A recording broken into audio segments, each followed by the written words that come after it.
waktunya akan dipertahankan dan ditambah olehnya.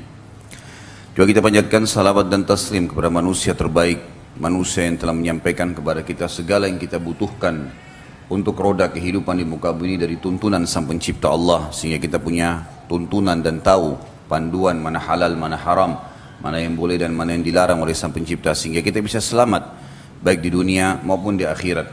Sang Pencipta Allah menjadikannya sebagai sebuah ibadah. Ucapan selamat dan salam kepada manusia terbaik ini, maka sangat wajar kalau kita selalu mengucapkan salawat dan taslim kepada Nabi besar Muhammad sallallahu wa ala alihi wa sahbihi wasallam. Melanjutkan bahasan kita dan masih di pasal yang sama, pasal ke-17 tentang masalah beriman terhadap wajibnya mencintai para sahabat Nabi Rasulullah sallallahu alaihi wasallam. Ini sudah kita rincikan pada pertemuan yang lalu dan keutamaan mereka. Dan potongan yang selanjutnya adalah menghormati para ulama. Ini akan kita bahas pada pagi ini. Semoga Allah berkahi dan insya Allah pertemuan akan datang kita akan lanjutkan dengan wajibnya patuh dan taat kepada para pemimpin kaum muslimin. Berbicara masalah ulama, saudaraku seiman, ulama jamak daripada alim. Dan alim ini diistilahkan dalam agama kita kalau seseorang itu bergabung padanya antara luasnya ilmu agama, pemahaman yang sangat luas dalam ilmu agama, dan aplikasi daripada ilmu itu. Jadi ada orang berilmu tapi tidak diamalkan, tidak dikategorikan ulama. Seperti banyak orang belajar agama, bahkan sekarang sudah sangat rapi diformalkan. Ada S1, S2, S3, jurusan agama. Tapi kalau kita lihat realita kehidupan mereka, tidak ada praktek. Ada yang istrinya nggak pakai jilbab, ada yang anaknya nggak pakai jilbab, ada yang tidak sholat di masjid, padahal sudah doktor, MA. Nggak ada kita lihat praktek dalam agama. Dia cuma jadikan sebagai profesi, datang ngajar, dapat duit, hidup tiap bulan, selesai. Bayangkan berapa banyak sarjana agama yang tamat setiap tahunnya. Mana mereka di tengah-tengah masyarakat kita? Saya bahkan temukan ada beberapa teman tamatan Timur Tengah, bahkan tamatan Mesir waktu itu. Saya datang ke rumah beliau, tanpa menyebutkan nama tentunya. Azan, lalu kemudian saya bilang, azan akhi, kita sholat dulu. Oh ya, fadhal, antum aja, nanti biar anak sholat di sini. Yang saya tahu, gelar LC itu adalah orang yang sudah faham mestinya, gitu kan. Tapi subhanallah begitu. Ada di antara mereka juga yang nikah, istrinya nggak pakai jilbab. Kenapa nggak pakai jilbab? Ya sudah nanti disuruh. Saya melihat ini ada sesuatu di sini. Tanda tanya, kenapa kok ilmu kayak tidak berbekas? Tentu kalau berbekas, mana mau dia nikah sama perempuan yang tidak tutup auratnya? Misal, masa dia dengarkan azan masjid dengan rumahnya cuma 50 meter nggak ke masjid? Lalu kira-kira apa yang akan dia lakukan? Apa yang dia akan dakwakan kepada umat? Kalau pas lewat bab tentang fadilah ke masjid misalnya. Sementara dia sendiri tidak melakukannya. Berapa banyak kita temukan gelar-gelar yang semestinya suci gelaran itu, kiai, ya, ustadz lah, tapi luar biasa. Begitu kita salaman saja kita temukan kukunya panjang. Hal yang mendasar sunnah Nabi SAW kecil sebenarnya, tapi nggak diamalkan. Bagaimana dengan hal yang besar nih? Kalau yang kecil saya tidak diamalkan, bagaimana dengan yang besar? Sunnah Nabi SAW fitrah, memotong kuku nggak dilakukan misal. Sunnah Nabi SAW masalah pelihara jenggot nggak dilakukan. Bahkan ada di antara mereka yang olok-olok. Apa itu? Apa ini? Diolok-olok sunnah Nabi SAW. Minimal kalau tidak mau amalkan jangan olok gitu. Tapi mereka lakukan itu. Dan saya temukan memang, Allah alam, saya tidak tahu seluruh dunia, tapi ada perbedaan antara kita dengan Saudi. Kalau di Saudi, itu memang ulama disortir. Nggak semua jadi ulama. Nggak semua dapat gelar itu. Betul-betul orang yang sudah luar biasa, baru memang dari sisi ilmunya luas, dari sisi aplikasi kehidupan sehari-harinya memang orangnya luar biasa praktek, baru dapat gelar ini nih. Kalau kita di Indonesia, Masya Allah, gelar kiai, gelar ustadz ini murah sekali. Bisa ngomong 1-2 ayat sudah jadi ustadz nih. Udah jadi kiai, ayahnya kiai, anaknya kiai. Gelar ini sebenarnya suci, bagus gitu kan, tapi disalahgunakan oleh sebagian orang. Ada yang menunggangi gelar-gelar ini untuk mencari urusan dunia, ada yang hanya untuk menikah dengan wanita, ada yang segala macam hal yang terjadi di tengah-tengah masyarakat kita. Semoga Allah perbaiki, tapi saya melihat perlunya kita bahas tema ini supaya tahu siapa sebenarnya gelar ulama itu. Betul-betul orang yang luas ilmu pengetahuan agamanya dan memang kelihatan dalam praktek kehidupan sehari-hari. Memang dia ikhlas, dia praktekin, dia orang yang pertama yang biasanya para ulama memberikan gelar ulama Rabbani. Ulama Rabbani maksudnya ulama yang benar-benar patuh pada Rabb, sang pencipta Allah. Betul-betul ilmu itu didalami, ditekuni, menguasainya, dan juga dia mengamalkan, mengajarkan, dan dia praktikkan dalam kehidupan sehari-hari. Subhanallah, kita temukan teman-teman kita para da'i, para ulama yang kalau praktek ilmu agamanya, dia kalau bicara teman-teman sekalian menyampaikan hukum syari, pasti kita berbekas. Pasti, karena dia Allah berkahi. Setiap kali dia sampaikan, dia memang sudah amalkan lebih dulu. Puasa Senin Kamis, memang dia sudah puasa Senin Kamis, jadi jemaahnya bisa terima. Sehebat apapun retorika yang dia gunakan, kalau tidak dia tidak praktekin, percuma. Paling orang cuma mengatakan bagus ya, selesai. Apa efeknya? Gak ada efek. Dan itu sudah jelas sekali kok. Di alam kehidupan para ulama, itu sudah jelas. Maka predikat ini tidak sembarangan diberikan kepada orang. Bahkan para ulama menekankan beberapa poin yang merupakan kriteria ulama itu sendiri. Yang pertama, memang dia adalah seorang muslim yang taat dan patuh kepada Allah. Dia sendiri pribadinya memang sudah begitu. Yang kedua, ilmunya luas. Memang dia punya pengalaman dalam mengikuti halaqah-halaqah para ulama, pengajian-pengajian guru-gurunya. Kalau Bapak Ibu kembali ke buku-buku induk seperti Syiar A'lam Nubala, Tahzibut Tahzib, ini buku-buku yang menjelaskan tentang masalah biografi para ulama dari sahabat, tabi'in dan seterusnya. Kita temukan di situ ada namanya, lahir di wilayah mana, kemudian datang setelahnya siapa guru-gurunya. Ini orang pernah belajar sama siapa nih? Dikenal nggak guru-gurunya ini? Ulama juga nggak gitu loh. Kemudian siapa murid-muridnya? Lalu pendapat ulama yang hidup sezaman dengan beliau, dengan orang ini, masalah tentang pribadinya. Misal pujian Sufyan ats-Tsauri, seorang tabi'in, tentang misalnya Atha bin Abi Rabah, atau sebaliknya. Jadi pujian ulama-ulama yang sezaman dengannya. Maka ditemukan nanti, oh yang dikatakan ini memang ulama yang begini diakui oleh si fulan, disebutkanlah. Bahkan kadang-kadang diceritakan pengalaman-pengalaman mereka pribadi pada saat mendapatkan nasihat dari temannya ini. Seperti itulah, ya.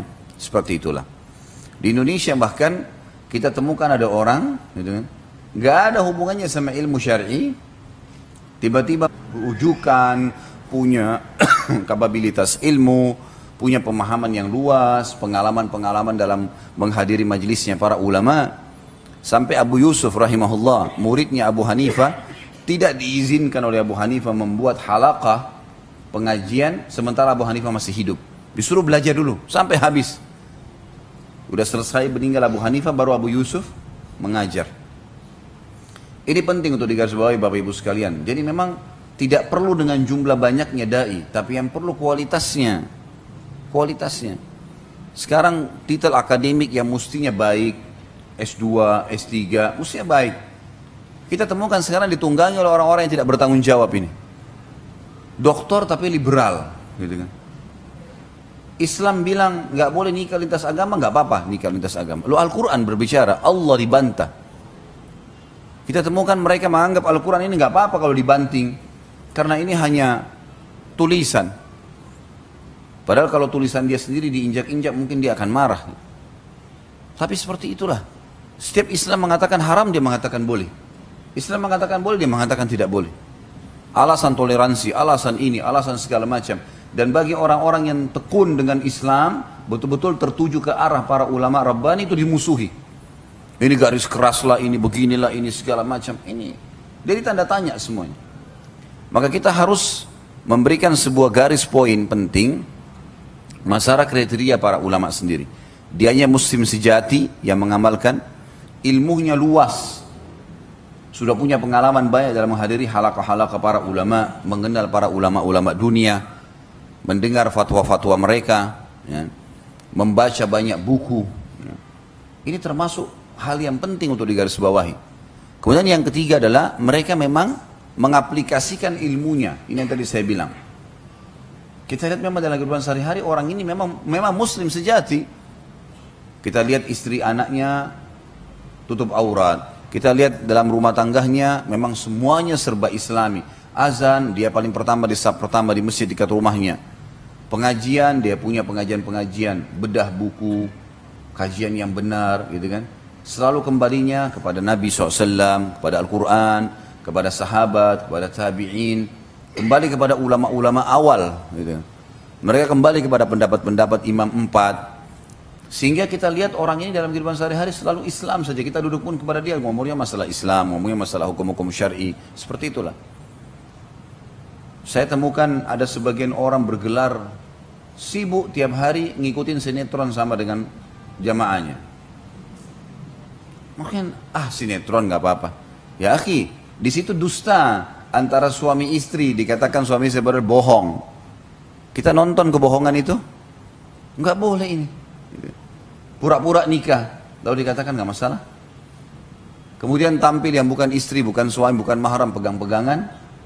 Anak bukan anaknya, dikatakan status anaknya. Cerita dusta semua ini.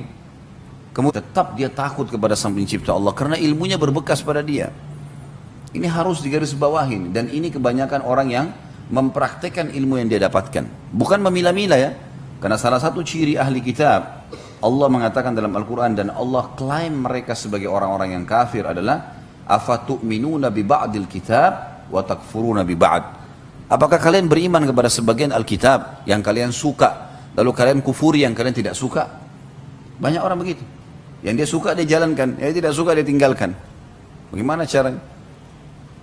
Sampai ulama menekankan kriteria yang ketiga ini, masalah praktek ilmu adalah mereka akan mempraktekkan dalam mengerjakan yang wajib dan sunnah dan meninggalkan yang haram juga yang makruh. Sampai para ulama hadis menilai kalau ada orang yang merawi hadis dari Nabi SAW makan masih berdiri, itu tercoreng muru'ahnya. Makan berdiri makruh hukumnya. Karena perbedaan antara haram sama makruh, kalau haram diikuti dengan ancaman, kalau makruh tidak ada ancamannya. Misal kena laknat, kena murka, azab kubur, itu haram berarti. Atau kufur. Misal masalah sholat 5 waktu, kata Nabi SAW, al-ahdul ladhi baina bainahum tarakus salat faman taraka faqad kafar.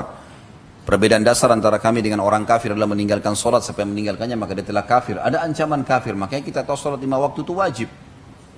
Ada ancaman. Kalau makruh nggak ada ancaman, larangan tapi tidak ada ancaman. Seperti misalnya kata Nabi SAW, janganlah kalian minum sambil berdiri. Tidak ada ancaman laknat, tidak ada ancaman kufur. Berarti dia makruh. Tapi bagi ulama ini mencoreng muru'ahnya, mencoreng kehormatannya. Kalau dia langgar yang makruh pun, ini aib. Memalukan kepada Allah. Kenapa ini bisa dia langgar walaupun makruh? Nggak boleh. Harus betul-betul dia jauhi semua. Baru dikatakan ulama Rabbani. Gitu kan? Kalau sholat 5 waktu aja masih belum mau ke masjid, baru dapat gelar ulama, gelar kiai, ini tanda tanya ini. Yang wajib aja dimegarikan, apalagi kita mau bicara masalah sunnah. Jauh sekali gitu. Jauh sekali. Ya. Ini diantaranya. Kalau ada ulama-ulama Rabbani teman-teman sekalian, maka mereka punya hak dalam agama kita. Ada hak syar'i yang harus kita amalkan nanti. Sebagaimana kita akan jelaskan adab-adabnya. Mereka berhak untuk dihormati, mereka berhak untuk dipuji, wajar itu. Mereka berhak untuk diberikan kedudukan karena ilmunya. Mereka berhak untuk menerima hadiah-hadiah, pemberian-pemberian, bantuan, terpenuhi kebutuhannya. Memang sudah begitu. Saya tahu di Saudi ulama itu luar biasa kedudukannya, luar biasa. Sampai kerajaan ambil alih segala kebutuhannya, imam-imam haram, ulama-ulama yang mengajar halaqah di Masjid Nabawi, Masjid Haram Mekah, itu luar biasa kedudukan mereka. Memang ulama, jadi mereka tuh nggak sibuk lagi dengan dunia. Urusannya sudah urusan ngajar umat deh. Yang lain ini sudah diambil alih. Ada di antara ulama-ulama yang listriknya, airnya, segala macam kebutuhannya sudah dipenuhi oleh jamaahnya, oleh pemerintah atau oleh jamaah di sana. Udah nggak ada lagi, dia nggak pusing. Apapun semuanya. Bahkan orang berebut, ada yang belikan mobil, ada yang belikan rumah, ada yang bayar listriknya, ada yang segala macam. Karena mereka tahu ini ulama dipakai pasti untuk kebaikan. Listriknya dipakai untuk kebaikan, mendaranya pakai untuk kebaikan, rumahnya untuk kebaikan, ibadah, sholat malam, segala macam. Ibadah dikerjakan. Maka sangat besar manfaatnya. Jadi dia akhirnya karena sudah terpenuhi semua, fokus untuk Ngajar, manfaatnya buat umat besar. Karena ulama itu kalau sudah duduk, teman-teman sekalian, Ibnu Qayyim rahimahullah, itu menyusun buku Zadul Ma'ad di musim haji saja. Lagi pergi haji, dia lagi duduk tenang, dia susun buku, jadi 5 jilid sekarang, Zadul Ma'ad, di musim haji. Lagi perjalanan saja. Lagi pergi haji dia susun buku, jadi 5 jilid, sampai sekarang menjadi rujukan. Namanya Zadul Ma'ad, segala macam ilmu di dalamnya. Ada masalah fikih, ada masalah hadis, ada masalah sejarah, ada segala macam hal ditulis oleh mereka. Begitu luar biasanya kalau para ulama kita posisikan agar ilmunya tertuang. Karena kata Nabi SAW, Allah tidak akan mengangkat ilmu ini dari muka bumi dengan diangkat seketika. Tapi Allah matikan para ulama dan matilah dan hilanglah ilmu itu bersamanya. Jadi kalau ilmunya tidak kita maksimalkan, berapa banyak di Indonesia ini para da'i-da'i yang tulus, yang ikhlas, punya kapabilitas ilmu yang Masya Allah. Tapi karena mereka juga tidak punya pendapatan, mereka juga tidak punya ide mungkin untuk berbisnis, akhirnya apa yang terjadi? Dia sibuk, buka toko kecil, jaga toko gantian sama istrinya, kapan ada kesempatan dia pergi ngajar. Bayangkan kalau kita ambil alih nih, sembakonya kita penuhi, segala macam, rumahnya kita penuhi, listriknya kita penuhi, lalu biarkan dia mengajar saja. Potensinya sangat luar biasa. Kalau tadi manfaat buat umat 10% bisa jadi 100% nih.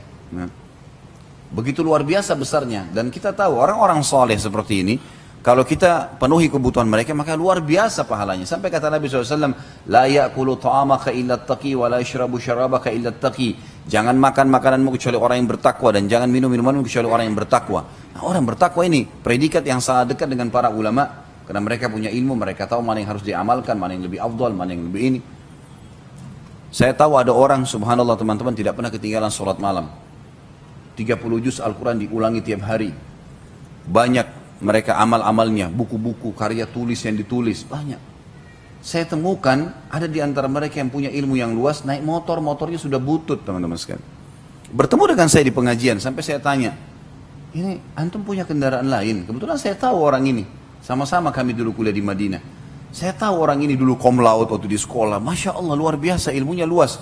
Dan saya tahu bagaimana perjuangannya sekarang. Kesana sini. Saya tanya, akhi, antum punya, ini kendaraan antum? Iya. Dia sambil malu mengatakan, iya.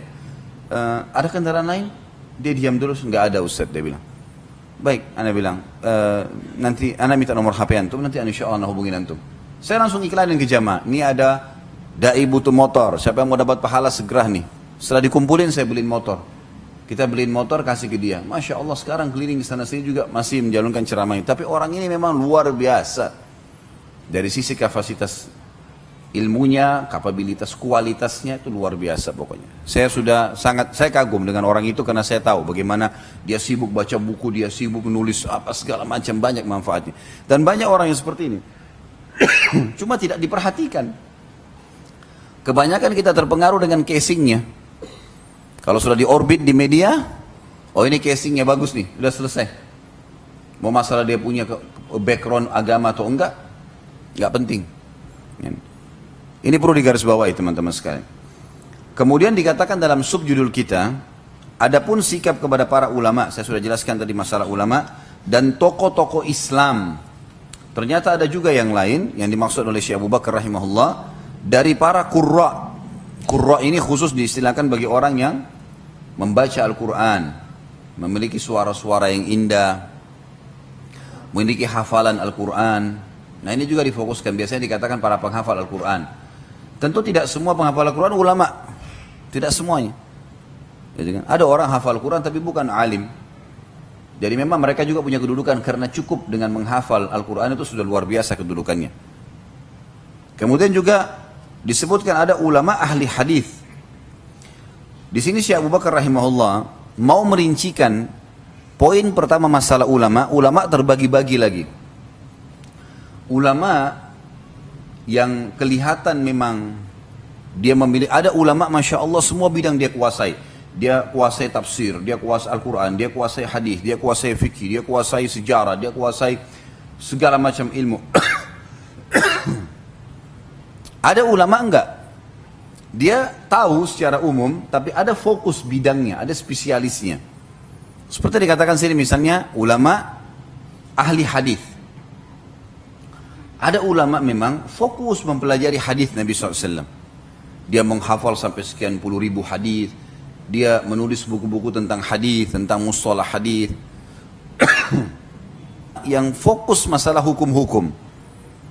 Masalah hukum-hukum. Seperti contoh misalnya dari ulama 4 ya. Imam Malik rahimahullah dan Imam Ahmad terkenal dengan ulama ahli hadis. Ulama ahli hadis. Kenapa? Karena keduanya menjalani ilmu hadis memang. Sampai Imam Malik menulis buku namanya Muwatta. Itu menjadi rujukan hadis. Ada 9 buku hadis yang jadi rujukan sekarang. Ada Sahih Bukhari, Muslim, 2 Sahih Bukhari dan Sahih Muslim. Ada 4 sunan, Sunan Nabi Daud, Tirmidzi, Ibnu Majah dan Nasai. Ini dikenal dengan Kutubus Sittah, 6 buku hadis. Ditambah 3 lagi, Muwatta Imam Malik, Sunan Darimi dan juga Musnad Imam Ahmad. Nah di yang ketujuh, yang dari 7 dan 9 ini, Muwatta Imam Malik dan Musnad Imam Ahmad ini adalah terkenal dari 4 imam madhab. Gitu ya. Dan Imam Malik menulis buku kitab Muwatta, sementara Imam Ahmad menulis Musnad namanya, Al-Musnad. Dan ini buku-buku hadis. Makanya dari 4 ulama fikih ini, 2 dikenal dengan ulama ahli hadis. 2 lagi, Imam Abu Hanifah dan Imam Syafi'i terkenal dengan ulama ahli fikih. Ulama ahli fikih. Karena fokusnya mencari hukum-hukum halal haramnya, gitu kan? Dan terkadang disebutkan di situ perkataan misalnya ini adalah dinyatakan oleh si fulan bahwasanya hukum ini boleh, atau kadang-kadang cuma di buku-buku beliau kita temukan hukumnya ini apa, hukumnya begini, walaupun tidak disebutkan dalilnya, gitu kan? Jadi langsung masuk ke masalah fikih, hukum-hukum fikihnya saja. Sementara Imam Malik dan Imam Ahmad tidak. Setiap kali menyampaikan pasti ada diikuti dengan hadisnya, diikuti dengan hadisnya. Tentu ini semua ulama-ulama. Sebagaimana sudah kita tahu bahwasanya mereka dijadikan rujukan,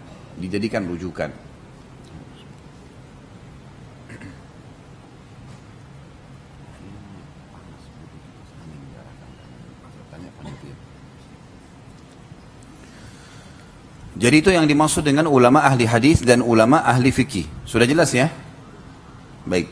Dan alhamdulillah dari 4 imam kita yang kita jadikan rujukan, Allah Subhanahu wa taala dengan hikmahnya memberikan pembagian itu ya. Ada ulama ahli hadis, ada ulama ahli fikih, tapi semuanya ulama.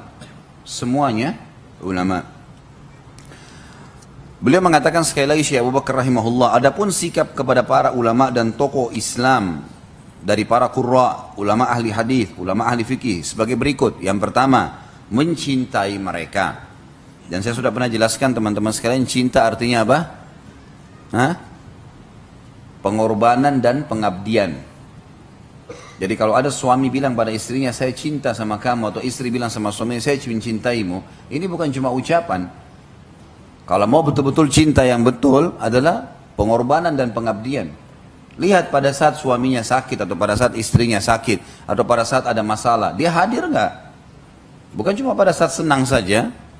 Ada orang pada saat senang sama-sama suka, dikasih keperluannya iya, dipenuhi kebutuhannya iya, tapi kalau enggak, pasangannya lagi sakit, pasangannya lagi ada masalah, ditinggalin sama dia. Sama dengan teman, mencintai temannya, sahabatnya baik, benar enggak? Loyal enggak? Makanya pernah ada orang datang kepada Abu Hurairah radhiyallahu anhu mengatakan, saya mencintai anda karena Allah. Kata Abu Hurairah, kau tahu syaratnya enggak? Dia bilang, apa itu syaratnya? Kata Abu Hurairah, kantongmu kantongku. Siap enggak? Duitmu duitku. Aku butuh aku pakai, kau butuh kau pakai. Dia bilang saya belum siap. Kata Abu Hurairah, pergilah cari orang lain. Itu makna cinta. Orang berkorban enggak? Ada saya dengar cerita seorang istri, suaminya begitu awal loyal segala kaya sama-sama. Begitu jatuh miskin tinggalin. Kenapa tinggalin? Kenapa tidak berkorban? Mungkin saja Allah cuma coba dia setahun, setelah itu dia bangkit lagi. Kenapa ini?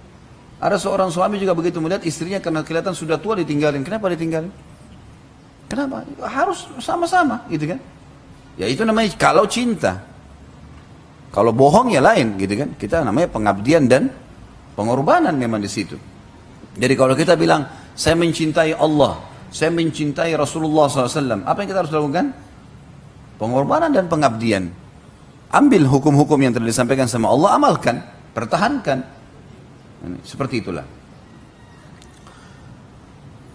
Kemudian dikatakan setelah mencintai mereka, memohon rahmat Allah atas mereka dan memohon ampunan bagi mereka serta mengakui keutamaan mereka. Jadi kita mendoakan dalam doa kita. Ya Allah panjangkanlah umurnya, berkahilah, mudahkanlah, luaskanlah ilmunya. Sebab mereka disebut dalam firman Allah yang Maha Tinggi dan Maha Purna sebagai orang-orang yang mengikuti para pendahulu mereka dengan ihsan.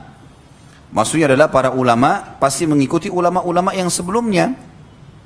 Maka memang mereka jadi rujukan.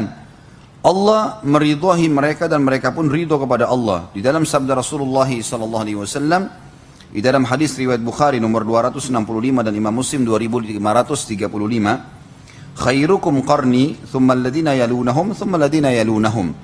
Sebaik-baik kalian adalah generasiku. Kemudian generasi berikutnya, kemudian generasi berikutnya. Mayoritas ahli qiraat atau qurra dari Al-Quran, para ahli hadis, ahli fikih, dan ahli tafsir adalah orang-orang pada 3 generasi tersebut. Generasi yang mendapat kesaksian dari Rasulullah SAW dengan kebaikan.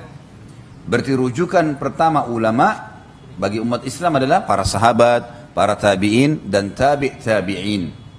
Ini yang biasa disebutkan dengan kaum salaf, orang-orang yang terdahulu. Allah yang Maha Tinggi dan Maha Purna pun memuji orang-orang yang memohonkan ampun bagi orang-orang yang lebih dahulu beriman daripada mereka. Sebagaimana disebutkan dalam firman-Nya dalam surah Al-Hasyr ayat 10. A'udzu billahi minasyaitonir rajim walladzina ja'u min ba'dihim yaquluna rabbana ighfir lana wa li ikhwanina alladhina sabaquna bil iman. Alladhina sabaquna bil iman wa la taj'al fi qulubina ghillan lil ladzina amanu rabbana innaka raufur rahim. Dan orang-orang yang datang sudah mereka, para muhajirin dan ansar, mereka berdoa. Kita mendoakan para sahabat, mendoakan para tabi'in, mendoakan orang-orang saleh. Ya Rabb kami, ampunilah kami dan saudara-saudara kami yang telah beriman lebih dahulu daripada kami. Dan janganlah engkau membiarkan kedengkian dalam hati kami karena kepada terhadap orang-orang beriman. Ya Rabb kami, sungguhnya engkau maha penyantun lagi maha penyayang. Ayat ini memiliki makna yang bobot yang sangat tinggi ya. Bagaimana seorang muslim sekarang kita ini mendoakan orang sebelum kita. Orang yang datang setelah kita mendoakan kita dan juga yang sebelum kita. Terus begitu. Saling mendoakan dan kita mengatakan, ya Allah, di sini ampunilah kami dan dan saudara-saudara kami yang telah mendahului kami dari keimanan. Kemudian juga dikatakan di sini, dan janganlah engkau biarkan kedengkian di dalam hati kami. Hati-hati teman-teman sekalian. Yang paling sering kata ulama, syaitan masukkan di dalam hati seseorang adalah membenci para ulamanya. Membenci para ulama yang memang ulama-ulama ini jelas-jelas Rabbani. Mereka kembali kepada Al-Quran dan Sunnah, mereka mempertahankan hukum-hukum Islam, ya. Lalu kemudian mereka membencinya dengan cara macam-macam, hasutlah, irihlah, mencampuri rumah tangganya lah, segala macam hal yang dilakukan. Saya temukan ada beberapa dai ribut gara-gara istrinya, karena istrinya berteman dengan orang jemaah pengajian. Orang jemaah pengajian mencampuri rumah tangganya. Jadi dia sudah sibuk dengan dakwah, diganggu lagi rumah tangganya. Ada orang lain lagi. Begitu ustadznya atau dai-nya atau ulamanya misalnya menggunakan kendaraan, disorotin. Kenapa pakai kendaraan?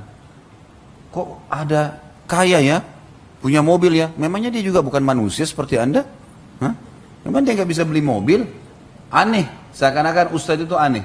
Bahkan ada persepsi di negara kita ini, kalau anak-anak mulai dari awal kayak pesantren, SMP, SMA untuk menjejaki langkah menjadi ulama, itu pasti dinomor 2-kan. Pesantren itu tempatnya anak-anak nakal, bukan tempat orang yang berprestasi. Kalau prestasi masuk ke SMP ini, SMA itu. Kalau tidak berhasil baru lempar ke pesantren. Jadi pesantren ini tempat basis yang dasarnya hafal Quran, hafal hadis, belajar agama. Nanti ujungnya jejak itu ujungnya dari ulama, itu jadi buruk persepsinya. Kadang-kadang ada orang tua yang bilang sama anaknya, untuk apa, mau dapat apa nak kau menjadi sarjana agama? Mau dapat apa kamu itu kalau ini? Kerjanya apa? Mau kerja di perusahaan mana? Bukankah ulama bisa punya perusahaan? Bisa, gitu kan? Dan Allah SWT jamin kehidupan mereka tentram.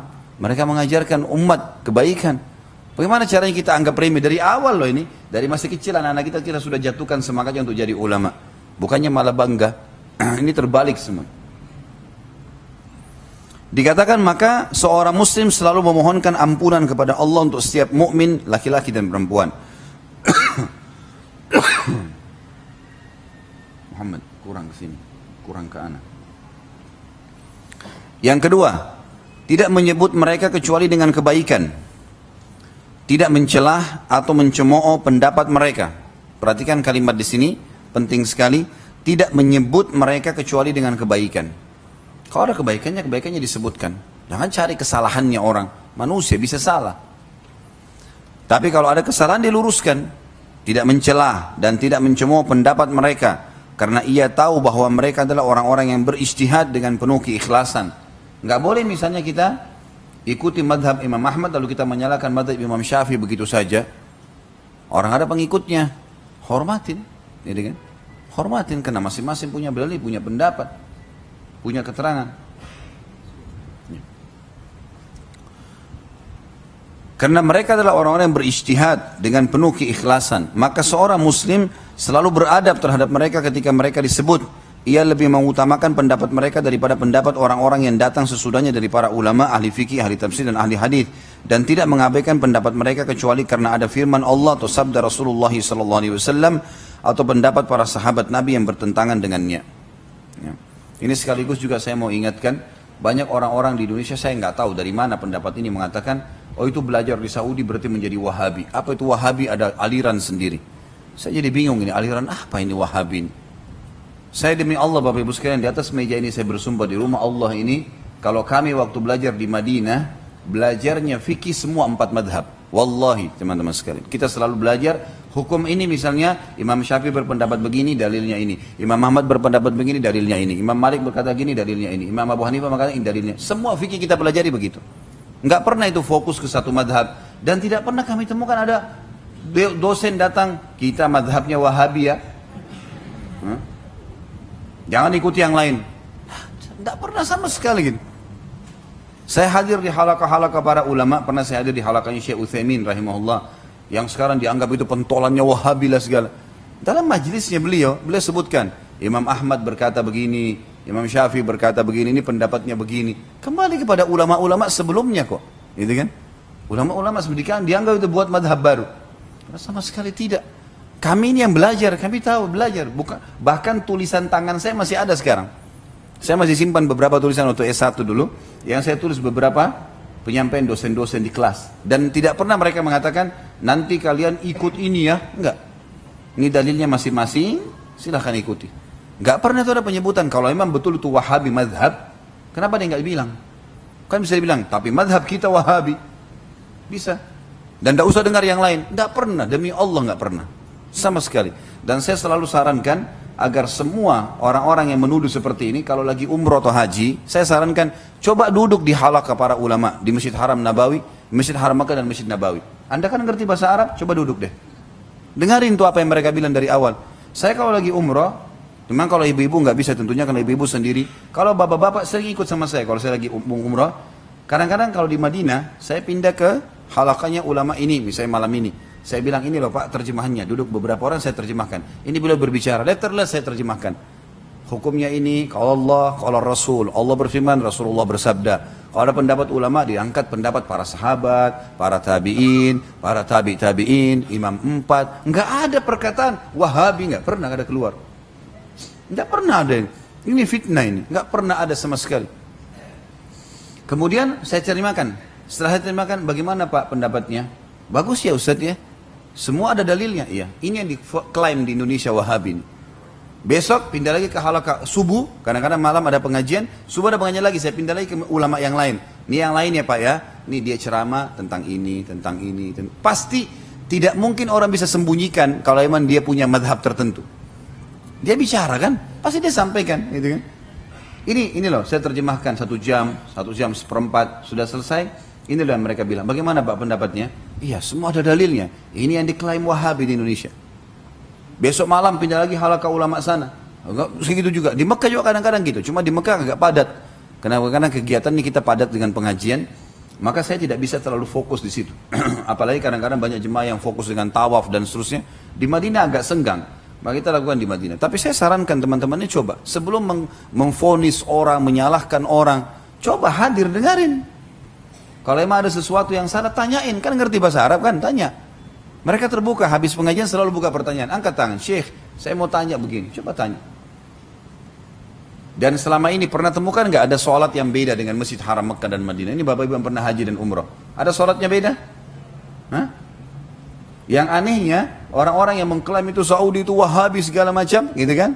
Mereka beli kasetnya Sudes, pasang. Sudes itu imamnya. Hah? Itu imam Wahabi itu. Kenapa didengar tilawahnya? Syekh Shurem, ulama-ulama banyak masih. Lah ini yang diklaim. Jadi klaim bukan pada tempatnya teman-teman. Tidak ada buktinya. Saya 7 tahun belajar, nggak pernah saya dengar satu kali pun tidak pernah ada perkataan ini pendapat Wahabi atau ini pendapat kita. Muhammad bin Abdul Wahhab rahimahullah, yang mereka anggap itu penisbatannya ke sana, bukunya kebanyakan tentang masalah akidah. Melarang orang minta-minta di kuburan, melarang orang berbuat kemusyrikan, hal yang positif gitu. Nggak ada sesuatu yang memang diklaim ini sebuah madhab. Allahu a'lam. Dan saya temukan ini memang statement sering dikembang-kembangkan oleh orang Syiah agar memang disorotin ahli sunnah, apalagi orang yang kembali kepada ilmu syari yang benar, ini diklaim dengan penisbatan yang seperti ini. Jadi kesannya momok yang menakutkan gitu. Padahal sebenarnya orang-orang yang diklaim sebagai Wahabi ini orang yang lebih hati-hati saja. Ada dalilnya kerjakan, nggak ada dalilnya nggak dikerjakan. Udah selesai kan? Sampai saya sekarang divonis ini Khalid Basama ini Wahabi, udah terserah deh. Mau bilang Wahabi nggak apa-apa deh. Tapi silakan ikuti pengajian saya dan saya terbuka. Ada yang salah, ingatkan. Selalu kita sampaikan Allah berfirman, Rasulullah bersabda. Apanya yang mau dikatakan salah ini? Kalau ada salah silakan. Saya insya Allah terbuka untuk menyampaikan kan. Dan kalaupun ada orang yang sudah kita ingatkan, tetap dia melakukan perbuatan bid'ahnya, syiriknya, silahkan saja. Lakukan, silakan. Yang penting kita sudah ingatkan kan gitu. Kalau mau terima, alhamdulillah. Tidak mau terima, ya sudah. Kan lebih hati-hati ya. Dan saya sudah bilang teman-teman sekalian, kita berada di zona aman. Ini meja kita bagi dua. Ini zona aman, ini zona tidak aman. Zona aman adalah kalau dalam ibadah yang ada dalilnya saja. Itu aman itu. Aman karena kita kerjakan pasti sudah ada panduannya kan, diterima. Kalau zona tidak aman, yang tidak ada perintahnya, ataupun bahkan yang dilarang kalau dilanggar. Kalau tidak ada perintahnya, bisa diterima, bisa enggak. Kan itu. Kita kerja di perusahaan, perusahaannya kita kerjakan satu pekerjaan yang tidak diinstruksikan. Bisa perusahaan setuju, bisa enggak. Untuk apa kita masuk ke zona coba-coba nih? Nah, seperti itu saja. Jadi supaya lebih aman, muslimin kerjakan ini, karena ada dalilnya. Ini kalau dalilnya jangan dikerjakan. Tetap tidak mau ya silahkan. Bebas-bebas saja gitu kan. Tapi jangan salahkan kita karena ngingatin umat. Supaya hati-hati kan gitu. Hanya itu saja. Jadi menurut saya Allah alam ini klaim fatal sekali, ini fitnah ini. Nggak benar ini semuanya. Gitu. Dan bisa dilihat sholatnya bagaimana di Masjid Haram, Masjid Nabawi. Bagaimana pengorbanan kerajaan Saudi juga dengan kedua masjid ini. Bagaimana pengawasannya, pengurusannya. Semua jemaah kalau masuk di masjid, oh bagus ya, perawatannya bagus ya, dan seterusnya. Banyak hal yang dilihat. Pengorbanan ada. Pernah nggak Bapak Ibu temukan di Masjid Haram atau Masjid Nabawi ada celengan sumbangan? Nah, bagaimana kira-kira kalau orang kita yang pegang? Saya nggak ngomong apa-apa, jangan lagi disalahin. Tapi udah kebiasaan kita bawa celengan. Nggak pernah loh itu ada. Bahkan masjid tower besar jam itu, yang besar di Mekah itu tertulis besar-besar wakaf dari Raja Abdul Aziz. Itu tanah dibeli pakai uangnya Raja Abdul Aziz, dibebasin. Waktu beliau meninggal, anak-anaknya ambil uangnya diwakafin, dibangunin building. Semua hasilnya, hotel di situ, mall-mall yang disewakan sama pedagang-pedagang, itu masuk ke pembangunan masjid semua itu. Banyak orang tidak tahu pengorbanannya mereka gitu ya. Cuma dicari keburukan, cari kesalahan dan segala macam hal. Gitu. Baik, kita lanjutkan sekarang poin kedua. Tidak menyebut mereka. Poin kedua sudah tadi ya. Poin kedua sudah ya. Baik, poin ketiga. Jadi tidak boleh mencemooh, tidak boleh sembarangan mencela, tidak boleh sembarangan memfitnah. Cari tahu kebenaran. Kalau memang ada betul sesuatu celah yang fitnah, maka kita nasihatkan saudara kita muslim. Misal, contoh. Tapi saya pribadi sudah menemukan tidak ada masalah di situ.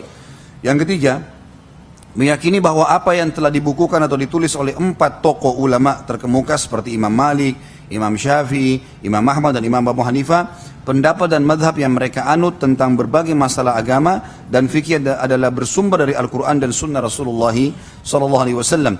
Mereka tidak lain hanyalah memahami dua sumber ilmu tersebut, atau mereka simpulkan dari keduanya, atau beranalogi atau berkias apabila nas Al-Quran dan hadis memerlukannya atau mengisyaratkan atau mengarah kepadanya. Artinya ahli sunnah wal jamaah sepakat 4 madhab ini adalah rujukan umat Islam. Kalau ada yang memegang pada pendapat mereka, maka itu adalah hal yang positif. Hanya saya satu hal yang direswari oleh para ulama, bahwasanya memang semua keempat orang ini yang mulia, mereka para ulama muslimin, dan Allah tentunya sudah memberikan kebaikan karena orang banyak mengamalkan ilmunya. Keempat orang ini rata-rata menyebutkan dalam statementnya, kalau seandainya ada yang kalian temukan hadis Nabi SAW bertolak belakang dengan pendapatku atau madhabku, maka dahulukanlah hadis Nabi SAW. Mereka dengan tawaduknya, dengan merendahnya mereka mengakui itu. Artinya teman-teman, kalau kita ikuti madhab Syafi'i misalnya, kayak di Indonesia kita banyak pegang madhab Syafi'i, kita berpegang, kita amalkan amalnya.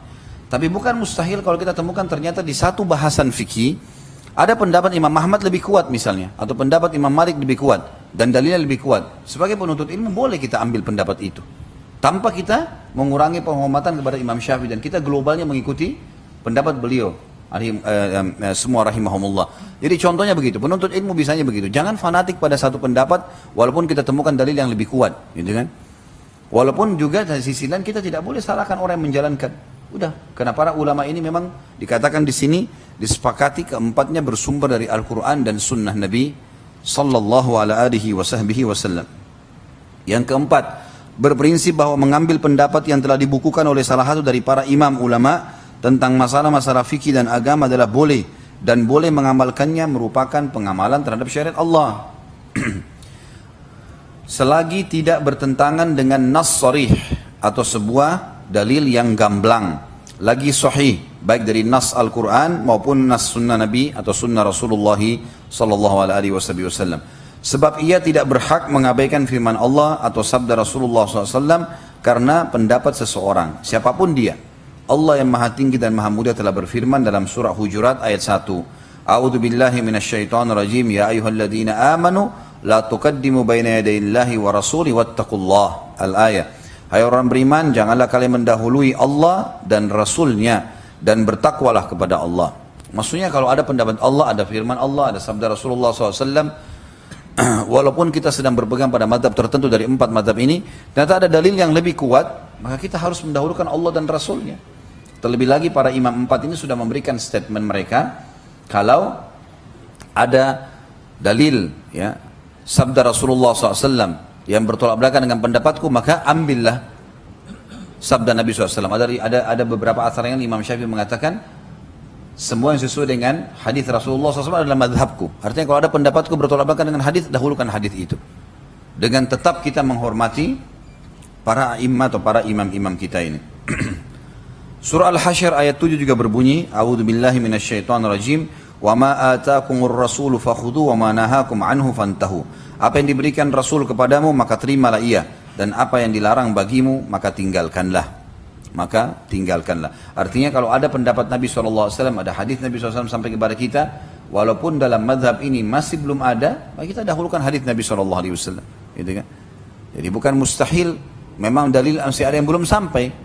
Tapi sekali lagi tetap menghormati para ulama-ulama ini. Dan ini pasti terjadi hanya di substansial bahasan, tidak semuanya tentunya, karena memang mereka memiliki ilmu yang luas. Jadi kan paling ini kalau terjadi ada salah satu sub bahasan fikih yang ternyata kita temukan ada dalilnya lebih kuat dari para imam yang lain, misalnya Imam Syafi'i lebih kuat dalam satu mazhab fikih dari Imam Abu Hanifah, kita dahulukan Imam Syafi'i tentunya, walaupun kita berpegang pada mazhab Abu Hanifah. Firman Allah yang lain dalam surah Al-Ahzab ayat 36. A'udzu billahi minasyaitonir rajim. Wa ma kana lil mu'minin wala mu'minatin idza qadallahu wa rasuluhu amran an yakuna lahumul khiyaratu min amrihim. Al-ayah. Tidak patut bagi laki-laki yang mukmin dan tidak pula bagi wanita mukminah apabila Allah dan Rasulnya telah menetapkan satu ketetapan, akan ada bagi mereka pilihan yang lain tentang urusan mereka. Kalau sudah jelas ada dalilnya, terima. Selesai. Sabda Nabi SAW dalam hadis yang masyhur riwayat Bukhari Muslim, dan ini adalah lafadznya Imam Muslim nomor 1718, man amila amalan laisa alaihi amruna fahuwa rad. Barang siapa yang mengamalkan suatu amalan yang tidak ada dasar perintahnya dari kami, maka ditolak atau tidak diterima. Jadi kalau ada yang mengerjakan amal tidak ada dalil, maka ditolak. Ini sabda Nabi sallallahu alaihi wasallam. Dan juga hadis Nabi SAW yang lain, Imam Nawawi menyebutkan ini dan mengatakan hasan sahih, dan Ibnu Rajab sebenarnya menyebutkannya lemah di syarah Arba'in an-Nawawi. Tapi Imam Nawawi menyebutkan ini hadis hasan sahih. La yu'minu ahadukum hatta yakuna hawahu tab'an lima ji'tu bihi. Tidaklah sempurna iman salah seorang dari kalian sehingga hawa nafsunya patuh kepada ajaran yang aku bawa. Yang kelima, berkeyakinan bahwa mereka adalah manusia biasa yang bisa benar dan juga bisa salah. Bisa saja salah seorang dari mereka luput dari kebenaran atau hak dalam satu masalah, bukan karena kesengajaan, akan tetapi karena lupa, khilaf atau keliru, atau karena tidak menguasai sebuah materi, atau tidak menguasai semua materi. Ya. Maka dari itu seorang muslim tidak akan fanatik kepada pendapat seseorang dengan mengabaikan pendapat yang lain. Akan tetapi ia mengambil pendapat siapa saja dari mereka dan tidak menolaknya kecuali jika berlawanan dengan firman Allah dan sabda Rasulullah sallallahu alaihi wasallam. Yang keenam, hendaknya memaklumi perselisihan yang terjadi di antara mereka tentang beberapa masalah furu'. Masalah furu' adalah masalah yang bukan prinsip, bukan masalah akidah. Nanti ada contohnya. Dalam agama dan berpandangan bahwa perbedaan pendapat yang terjadi bukan karena kebodohan mereka atau karena fanatik kepada pendapat mereka, akan tetapi sebenarnya boleh jadi orang yang menyelisihinya itu disebabkan karena hadis tidak sampai kepadanya, atau karena ia berpandangan bahwa hadis yang tidak ia amalkan itu mansukh atau terhapus dengan nas yang lain, atau karena ada hadis lain yang sampai kepadanya yang ia anggap lebih kuat, atau karena pemahamannya terhadap hadis itu berbeda dengan pemahaman orang lain. Sebab bisa saja terjadi perbedaan pemahaman terhadap kandungan makna nas. Maka dari itu ia mengartikannya sebagaimana ia fahami. Contohnya adalah pemahaman Imam Syafi'i rahimahullah tentang batalnya wudu kalau menyentuh perempuan yang bukan mahram secara mutlak. Sebagaimana pemahamannya kepada ayat surah An-Nisa ayat 43. A'udzu billahi minasyaitonir rajim aw lamastumun nisa, atau kalian menyentuh perempuan. Imam Syafi'i rahimahullah memahami di sini kata menyentuh adalah lams. Kata lamastum bukan selainnya, artinya memang menyentuh. Sentuhan syahwat atau tidak syahwat batal wudunya. Imam Syafi'i mengambil daripada ayat ini. Maka dari itu beliau berpendapat wajib berwudu karena menyentuh wanita. Sengaja atau tidak sengaja, syahwat atau tidak syahwat. Kecuali ibunya, ya, istrinya pun masih batal. Pendapat dari Imam Syafi'i rahimahullah. Sedangkan ulama lain memahami kata lamastum pada ayat ini adalah jima atau bersetubuh, atau semua yang berhubungan dengan setubuh, misalnya ciuman, ya, sentuhan dengan syahwat, apalagi sampai berhubungan badan. Maka dari itu mereka tidak mewajibkan wudu karena sekedar menyentuh, tidak sengaja atau sengaja, tapi misalnya suami istri gandengan, tidak dengan syahwat, maka tidak batal. Ini menurut pendapat jumhur ulama, Imam Ahmad, Imam Malik, dan Imam Abu Hanifah. Maka dari itu mereka tidak mewajibkan wudu karena sekedar menyentuh, akan tetapi harus ada hal lain yang menyertainya, seperti ada unsur kesengajaan atau ada rangsangan nafsu. Barangkali ada yang bertanya, kenapa Imam Syafi'i tidak mengalah saja atas pemahamannya supaya sependapat dengan para ulama lainnya dan supaya buntut perselisihan itu habis? Jawabnya adalah tidak boleh bagi Imam Syafi'i memahami sesuatu dari nas Allah yang ia tidak meragukannya sedikit pun lalu mengabaikannya karena adanya pendapat lain atau karena adanya pemahaman ulama lain. Sehingga dengan begitu ia berarti mengikuti pendapat orang dan meninggalkan firman Allah. Ini merupakan dosa besar di sisi Allah yang maha tinggi dan maha pemurah. Ya, kata beliau, Syekh Abu Bakar rahimahullah, kalau seandainya pemahamannya terhadap nas bertentangan dengan nas sharih, tegas dari lagi jelas Al-Quran dan hadis, maka jika demikian ia wajib berpegang kepada petunjuk nas yang ada dan meninggalkan pemahamannya dengan lafaz nas yang dalilnya bukan nas sharih atau nas yang gamblang. Maksudnya adalah Imam Syafi'i di sini haknya beliau untuk berpegang pada ayat ini karena ayat Al-Quran. Dalil tertinggi dalam Islam adalah Al-Quran. Baru datang setelahnya sunnah Nabi SAW. Kata Syekh Abu Bakar rahimahullah, di sini tidak, Imam Syafi'i punya hak untuk tidak mengubah pendapatnya karena dia faham dengan bahasa Arab kalau ini adalah lams, sentuhan. Sengaja nggak sengaja, syahwat nggak sengaja, syahwat nggak syahwat, pokoknya bersentuhan langsung kulitnya batal. Dan beliau tidak mungkin meninggalkan ayat ini dengan menerima pendapat ulama yang lain. Kata Syekh Abu Bakar rahimahullah, kecuali kalau itu adalah pendapat saja tanpa ada nas. Misalnya Imam Syafi'i bilang, sentuhan laki-laki perempuan, syahwat nggak syahwat batal, tapi tidak punya dalil, tidak ada ayat Al-Quran menjelaskan, tidak ada hadis menjelaskan, maka di sini beliau menarik pendapatnya dan kembali kepada dalil. Tapi karena ada dalilnya maka tidak ada masalah. Ada dalil dan memang pemahaman dalam bahasa Arab bisa mengatakan makna lams menyentuh bisa berarti ya berhubungan badan. Apalagi memang makna lams memang dekat sekali dengan makna ini. Kata beliau sebab jika dilalah atau acuhan artinya qat'i pasti niscaya tidak satupun kaum muslimin ini yang berselisih pendapat apalagi para pendapat ulama ulama. Jadi jelas sekali di sini teman-teman sekalian bagaimana kita menghormati pendapat para ulama selama mereka punya dalil. Dan tidak boleh kita salahkan orang-orang yang mengikutinya, terutama ahli sunnah wal jamaah dalam berpegang pada empat madhab ini. Ya. Kalau ada di antara para orang-orang yang menisbatkan diri kepada empat imam ini, misal sekarang kita sudah tahu ada ulama misal dikatakan Malikiyah, ulama Hanafiyah, ulama Syafi'iyah, ulama Hanabilah. Ya. Ini ulama-ulama maksudnya mereka yang berpegang pada pendapat-pendapat ini ya. Pendapat-pendapat ulama-ulama ini maka itu adalah hak mereka. Hak mereka. Jadi ada ijtihad yang ditulis oleh sebagian orang yang menisbatkan diri pada Syafi'i, pada Maliki, pada Hanafi, pada Hambali. Tapi mungkin bertolak belakang dengan pendapat ulama-ulama yang besar ini. Maka yang kita dahulukan adalah kembali kepada induknya, gitu kan? Kembali kepada induknya. Kecuali memang sekali lagi pendapat itu bertolak belakang dengan nas yang sharih atau nas yang gamblang. Jelas ada dalil yang gamblang. Dan ini bukan mustahil teman-teman sekalian. Tanpa mengurangi penghormatan kita pada para ulama kita yang empat ini yang kita jadikan rujukan. Tapi Umar bin Khattab radhiyallahu anhu, beliau pernah di zaman khilafahnya ada satu orang Ansar datang mengetuk pintu rumahnya. Setelah mengetuk pintu rumah, lalu kemudian orang Ansar ini pulang. Umar bin Khattab panggil. Waktu itu Umar bin Khattab lagi sholat. Maka beliau selesaikan sholatnya lalu keluar. Tanya tetangganya, siapa tadi datang? Oh si fulan. Kenapa dia pergi?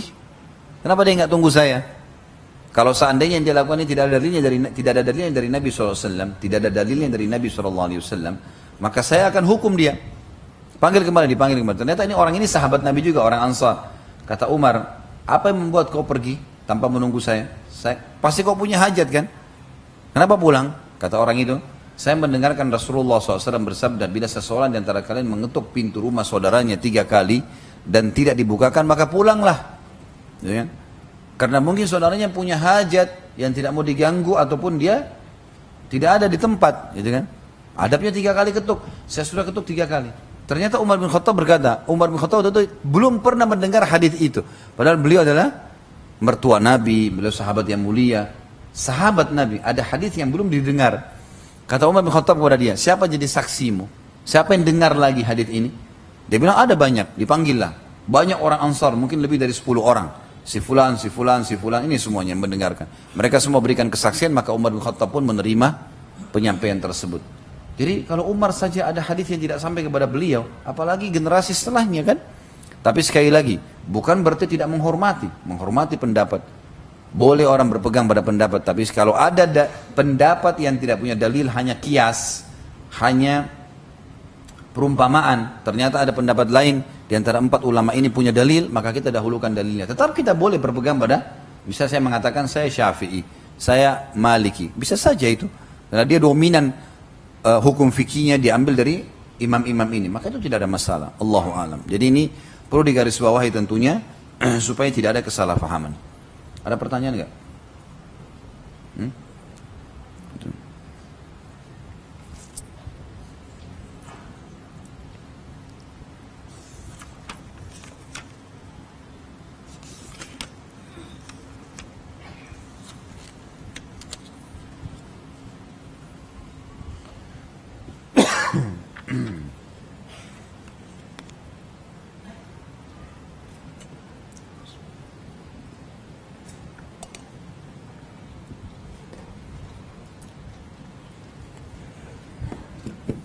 Sini aja.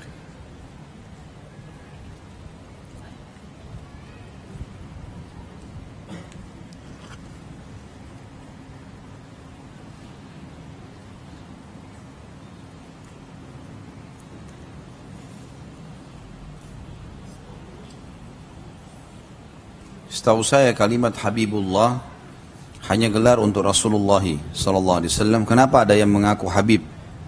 Apakah beliau para yang mengaku Habib itu punya dalil? Tentu saja ya, Habib ini artinya kekasih.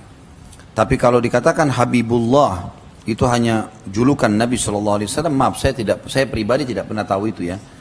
Tapi Nabi sallallahu alaihi wasallam memang kekasih Allah. Bolehkah orang-orang memberikan julukan dirinya Habib misalnya karena dia keturunan Nabi SAW? Itu hak mereka, boleh saja, gitu kan? Tidak ada sesuatu yang dilarang itu. Karena memang bisa saja mereka adalah orang-orang yang memang wajar untuk dicintai, dihormati karena turunan Nabi SAW. Itu hak gitu. Tentu yang kita cintai adalah perilaku-perilakunya, perbuatan-perbuatan yang baik. Bukan berarti karena ada turunan Nabi SAW kemudian mereka berbuat kefasikan lalu tetap kita mendukung kefasikannya walaupun dia salah, enggak. Dalam kesolehannya tentunya. Kenapa Yahudi dan Nasrani disebut ahli kitab? Apakah mereka ahli mengarang kitab? Bukan. Kitab maksudnya kitab yang Allah turunkan, Taurat dan Injil, ya. Jadi itu disebutkan Alkitab, Alkitab. Semua kitab yang Allah turunkan, salah satu namanya adalah Alkitab.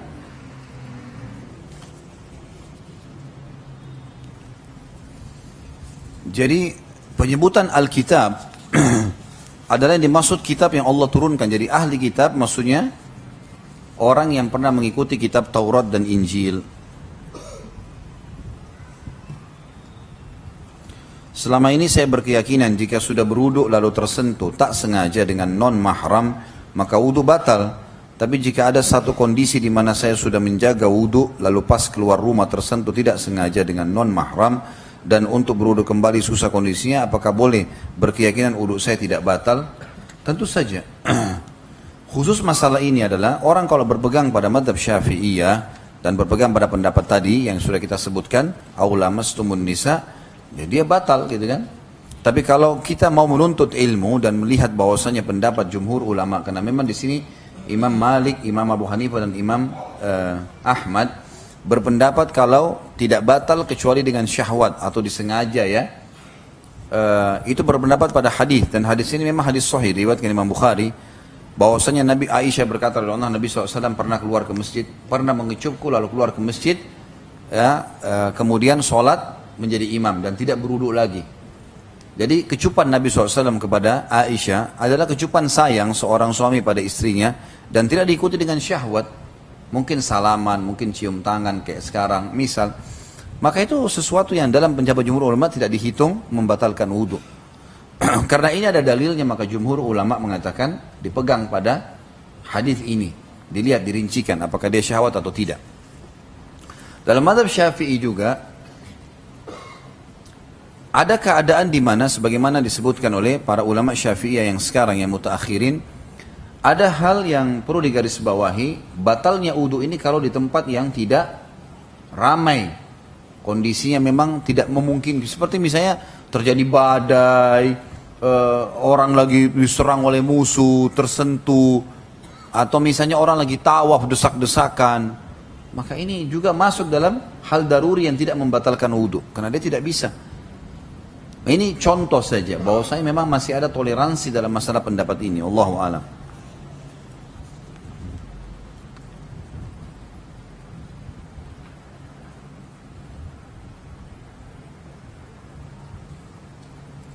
Bolehkah perempuan safar pergi haji atau umrah tanpa mahram? Semisal dia tanpa suami atau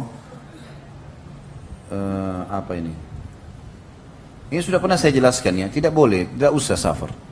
Lebih baik jangan safar tanpa mahram karena hadisnya sudah mengingatkan masalah itu.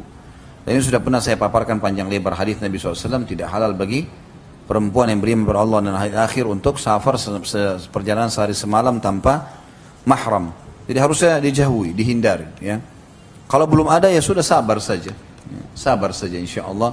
Mudah-mudahan Allah SWT mudahkan. Berdoa kepada Allah agar memiliki mahram untuk bisa safar.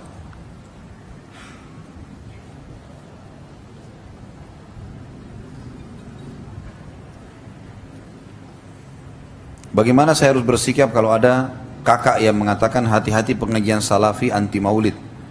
Saya baru ikut kajian sunnah dan belum bisa menjelaskannya.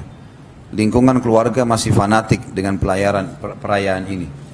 Masalah mereka mau menjalankan itu haknya. Tapi hak kita juga menjelaskan, gitu kan?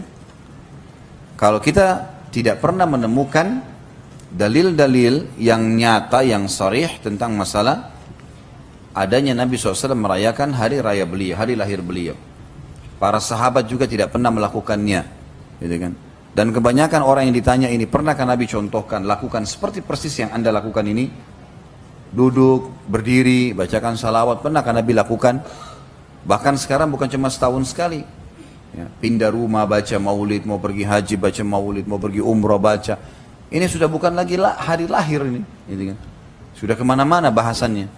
Jadi kalau kami ditanya, kami mengatakan lebih hati-hati untuk tidak melakukannya karena memang Nabi tidak pernah lakukan. Baik kita mau zikir, berzikirlah saudaraku, zikir yang sudah ada sunnahnya, gitu kan? Karena merayakan hari lahir ini belum pernah disebutkan dan kita tahu secara histori ini muncul tahun 230 Hijriah. Sudah pernah saya jelaskan di YouTube masalah itu. Ya. Jadi kalau dikatakan hati-hati dari pengajian ini hanya karena masalah mengingatkan maulid tidak pernah contohkan Nabi SAW, itu keliru, gitu kan?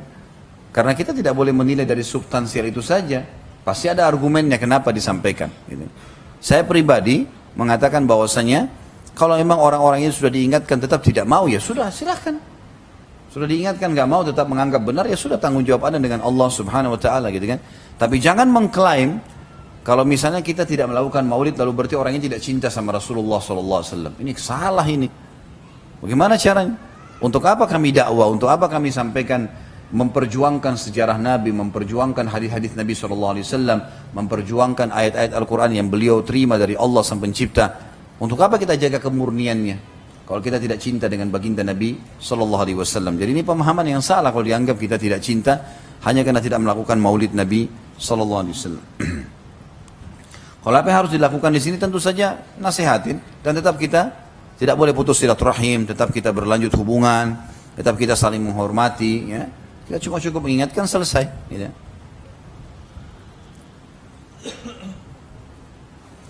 Seandainya dalam sehari-hari kita berpegang pada madhab Syafi'i, tapi dalam keadaan tertentu kita memakai madhab yang lain, apakah itu boleh?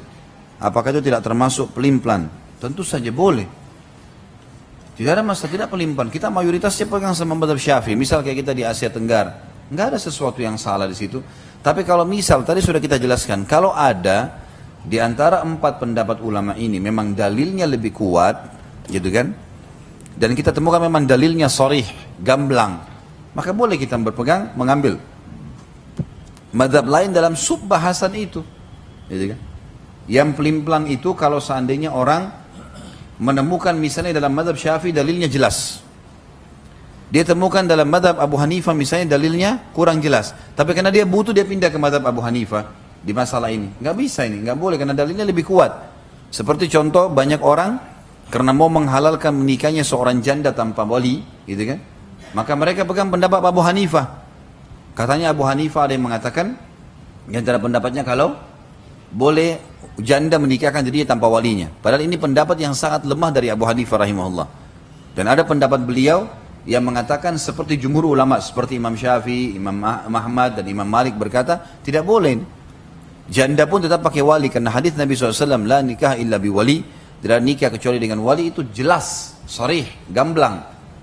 Mau janda mau gadis sama saja, gitu kan? Maka nggak boleh. Sementara Abu Hanifah berijtihad di situ. Beliau tidak punya dalil. Tidak ada hadis yang mengatakan kalau janda boleh nikahkan dirinya tanpa wali, gitu kan? Tapi di sini dalil yang menjelaskan perlu wali, gadis atau janda lebih jelas. Maka harus didahulukan di sini. Jangan teman-teman karena ada seorang wanita janda mau menikahkan dirinya, lalu dia tadinya berpegang pada umum mayoritas pendapat Syafi'iyah misalnya, kemudian di sini khusus bab ini masalahnya dia masuk ke Abu Hanifah karena menganggap ini lebih ringan. Bukan masalah ringannya ini. Masalahnya adalah dalilnya. Mana yang lebih kuat dalilnya, lebih kuat ayat Al-Quran, hadisnya, itu yang kita dahulukan.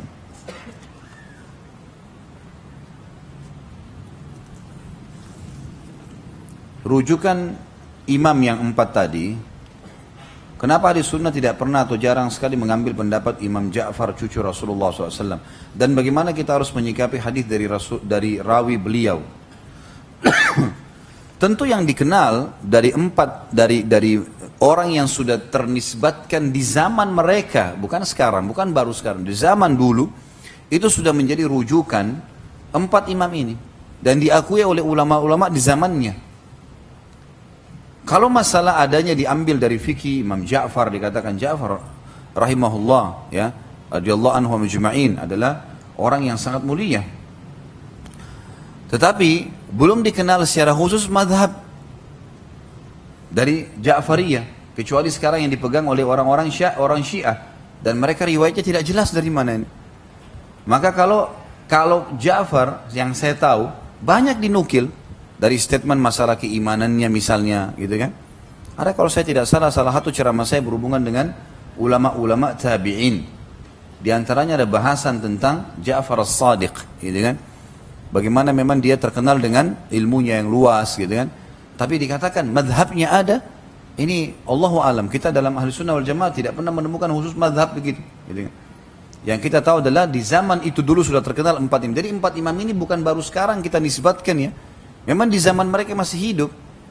Dan itu pengakuan oleh para ulama. Di zaman Imam Ahmad ada Yahya bin Ma'in, ya. Di zaman Imam Malik banyak ulama-ulama yang lain, gitu kan. Di zamannya Abu Hanifah juga banyak, gitu. Tapi tidak semuanya dinisbatkan mazhab kepada mereka. Karena Imam Ahmad juga mengatakan di antara syarat menjadi imam mazhab adalah menghafal 500.000 hadis. Itu pengakuan para ulama di zaman dulu, gitu. Di zaman dulu, Allahu a'lam. Terkait dengan menghormati ulama, saya bermaksud ingin umroh karena saya sangat suka mengikuti ceramah Ustaz tentang sirah Nabawi di YouTube. Dan alhamdulillah setiap saya mengantarkan istri, saya mau berangkat kerja selalu menonton sirah di YouTube. Istri saya akhirnya tertarik dengan sirah dan mendengar Ustaz suka membimbing umrah, dan mungkin akan lebih berbekas umrah yang akan kami lakukan jika dibimbing. Di manakah saya dapat info yang valid tentang masalah umrah itu? Karena di web tersebut belum ada. Tentu saja kalau untuk umrah yang sekarang, yang untuk Desember sudah nggak ada, sudah tertutup. Saya tinggal akan berangkat insya Allah tanggal 23 hari Jumat ini, dan sudah tidak ada. Untuk tahun 2017 nanti insya Allah kita akan iklankan nanti di pengajian, kalau ada yang berminat untuk umrah yang saya bimbing. Dengan banyaknya ustadz kondang, ya, manakah yang bisa kita lihat sebagai ulama yang harus dianuti? Ya, kita sebenarnya tidak usah lihat siapa orangnya, ya, tapi lihat penyampaiannya. Kalau dia sampaikan dengan dalil jelas, qala Allah, qala Rasul, dapat para sahabat, dapat para imam yang 4 disampaikan, gitu kan, maka itu tidak ada masalah, terima saja dari mereka. Kalau imam penyampainya benar, ada dalilnya. Jadi kita tidak bisa, tentu tidak menyebutkan nama-nama, ya, tapi siapa yang punya rujukan, selalu ada qala Allah, qala Rasul dijadikan sebagai rujukan, maka insya Allah itu boleh diambil darinya. Apa bedanya ustadz, syekh, kiai, dan da'i? Kalau ustadz, kalau kita di Indonesia mungkin diberikan julukan bagi orang yang sudah mendekati tingkat ulama, gitu kan? Tapi belum ada ulama tentunya. Ustadz ini biasanya diberikan julukan orang yang sudah bisa berceramah dan seterusnya, gitu ya. Tapi kalau di Saudi ustadz ini beda. Ustadz ini tinggi. Ustadz ini sudah sampai pada tingkat profesor. Jadi kalau di Saudi itu kalau profesor baru dipanggil ustadz, ya. Di atas doktor S3 baru dipanggil ustadz. Kalau di Saudi, kalau di Indonesia agak beda, gitu kan. Makanya orang-orang Saudi waktu awal-awal kadang-kadang datang ke Indonesia, kalau para syekh datang, ulama-ulama datang, biasanya kita saling panggil atau namanya ustadz, dia heran. Gitu. Ini ustadz, sudah profesor berarti. Padahal sebenarnya belum. Ini masih anak-anak kecil semua ini dianggap, gitu kan. Tapi seperti itulah. Kalau syekh, kalau di Saudi, kalau dalam bahasa Arab ada 3 maknanya. Syekh itu bisa berarti orang kaya, bisa berarti orang tua, bisa berarti orang pintar. Tergantung dilihat. Kalau dia memang dasarnya ulama, syekhnya itu julukannya karena dia alimnya. Atau ada orang kaya, sering sedekah dipanggil juga syekh. Atau ada orang tua, makanya kalau dipanggil syekh jangan bangga dulu. Kalau kiai, kita tahunya di Indonesia ini kiai di atasnya ustadz, ya. Biasanya begitu, ya. Murid-murid kiai dipanggil ustadz. Kiai lebih tinggi, dianggap orang yang lebih mulia, orang yang lebih pintar dan seterusnya. Itu yang saya tahu. Makanya saya bilang julukan ini sebenarnya mulia, bagus. Mudah-mudahan tidak ditunggangi oleh sebagian orang yang menyalahgunakan gelar-gelar seperti ini. Kalau dai, ini semuanya orang yang mendakwakan agama Islam, dan ini lebih global kalau dai, ya. Lebih global. Artinya kalau ada orang menyampaikan agama Allah, dia mengajar, dia menyampaikan misal membedah buku atau dia ngajar di sekolah, di pesantren, ya, kemudian dia sampaikan, dai, dia menyampaikan dai itu berarti memanggil kepada yang kebenaran. Itu insya Allah juga masuk dalam istilah ini. Ya.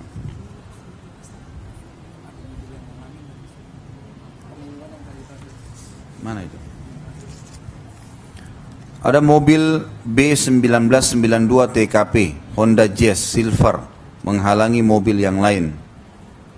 Tolong dibantu dulu ya. Siapa yang punya mobil ini? Honda Jazz Silver B1992 TKP. Ada yang punya nggak ini? Tolong dibantu ini. Menghalangi orang nih.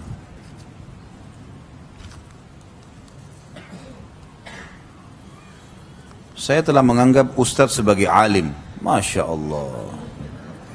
Saya mau tanya bagaimana kiat-kiat Ustadz menjaga wudhu. Karena setiap saya hadir di kajian Ustadz, saya tidak melihat Ustadz wudhu.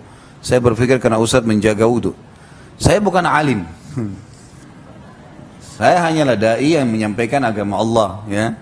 Karena alim ini julukannya di atas, di mana gitu ya. Sudah luar biasa. Tapi kita berharap sampai pada tingkat itu insya Allah. Dengan terus menuntut ilmu. Saya mengajar teman-teman sekalian bukan karena saya lebih pintar, tapi saya juga masih belajar. Kita bedah buku sama-sama, tapi memang saya luangkan waktu untuk selalu belajar. Saya usahakan setiap hari saya belajar. Ada waktu untuk baca buku, ada waktu untuk menghafal, ada waktu untuk mengulangi kembali, gitu kan? Seperti itulah. Jadi saya tidak melihat itu. Poin masalah alim itu masih jauh lah. Ya, kalau saya insya Allah saya seorang dai yang menyampaikan agama Allah yang mudah-mudahan kembali kepada rujukan Al-Quran dan Sunnah. Karena kita coba itu. Makanya setiap ceramah saya coba datangkan rujukan buku. Supaya jelas, ini rujukannya, bukunya ada, halaman sekian, dalilnya disebutkan. Jadi supaya jelas gitu ya. Seperti itulah. Kalau masalah menjaga wudhu, ya memang ini bagian dari sunnah Nabi SAW. Dan memang saya lakukan itu secara pribadi. Jadi saya kalau sebelum keluar rumah, saya sudah wudhu dan saya jaga. Usahakan tidak terbatalkan. Kalau batal, saya wudhu lagi. Terus begitu saya lakukan. Alhamdulillah itu termasuk sunnah Nabi SAW ya. Bagaimana cara menyikapi orang yang memfitnah Ustadz yang mendakwa sunnah sebagai wahabi dan takfiri? Sudah saya jelaskan tadi kan. Jadi orang-orang yang mengklaim seperti ini, saran saya dengarin dulu, ikutin ceramahnya. Bukan untuk belajar, anggaplah Anda sudah pintar, tapi coba dengar, jangan cuma cari sisi negatifnya. Apalagi takfiri itu berat ya, berarti mengkafir-kafirkan orang. Kalau teman-teman ikuti ceramah saya ada di YouTube Nawakidul Iman, pembatal keislaman. Itu sudah saya sebutkan berapa rawabit. Rawabit itu kayak poin-poinnya ditulis oleh para ulama-ulama besar kita terdahulu. Kapan orang itu diklaim kafir dan kapan tidak. Di antaranya ada hal yang mendasar yang disepakati ulama. Tidak boleh kita mengklaim seorang muslim kafir sampai, walaupun perilakunya sampai pada tingkat kekufuran, kecuali sudah sampai padanya hujjah. Sampaikan. Mungkin dia lakukan, dia tidak faham, dia nggak tahu kalau itu kekafiran. Kalau sudah sampai argumen kepadanya dan dia tidak mau ngotot, orang misalnya sembah-sembah kuburan, lalu dia tanya kepada dia, dijelaskan ini nggak boleh, ini kuburan batu biasa. Allah penciptanya jauh lebih berhak untuk dimohon ampun, dimohon pada segala sesuatu. Tidak boleh kasih sesajen di sini. Saya nggak mau tahu, klaim apa saja, pokoknya dia membela dirinya, itu lain. Tapi kalau nggak boleh. Belum sampai hujah padanya nggak boleh sama sekali. Jadi kalau ada orang mengatakan penyampaian dakwah-dakwah kami ini yang diberikan dengan istilah beragam macam istilah lah gitu kan. Ini adalah mengkafirkan orang, keliru ini. Nah, keliru ini. Bapak Ibu pernah dengar selama saya isi pengajian di sini bilang orang kafir? Pernah nggak saya sampaikan orang ini kafir, kelompok ini kafir? Saya nggak pernah sebutin nama orang, nggak pernah sebutin nama kelompok. Kita sampaikan hukum-hukum Allah. Muslim semuanya saudara. Kita berusaha untuk mengingatkan kalau mereka salah. Dan saya sudah berapa kali bilang, kalaupun sudah diingatkan tetap mau kerjakan itu haknya. Silakan saja. Mau diapain lagi kira-kira? Nggak mungkin kita tarik tangannya untuk meninggalkan perbuatan yang dianggap bid'ah ataupun syirik. Sudah diingatkan ya sudah. Tugas kita itu. Allah berfirman kepada baginda Nabi SAW, "Ma'alaika illal balag." Tugasmu hanya menyampaikan, hai Muhammad.